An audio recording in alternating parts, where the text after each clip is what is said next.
Naging mapayapa ang pagdaraos ng trillion peso march sa Metro Manila at sa iba't ibang lugar sa bansa kahapon November 30.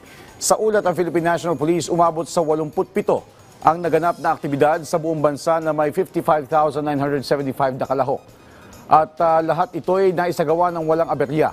Mula command center hanggang kalsada, tinutukan ng mga opisyal ang deployment at mabilis na pagresolba sa mga sitwasyon.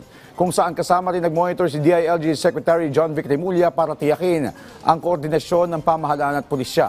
Ayon sa liderato ng PNP, patunay lamang ito na maaaring magsabay ang mapayapang pagtitipon at epektibong pagpapatupad ng batas. Anya, kung laging isasaalang-alang ang mga karapatan ng bawat isa na may pananagutan, lalo mapagtitibay nito ang demokrasya sa bansa. Pinuri din ni Acting PNP Chief Police Lieutenant General Jose Melencio Nartates Jr. ang dedikasyon ng mga ground commander, CDM teams, traffic units at lahat ng pulis na nagbantay mula preparasyon hanggang clearing operations. Habang pinasalamatan din niya ang mga organizers maging ang publiko sa disiplinado at responsableng paglahok nito sa naturang aktibidad.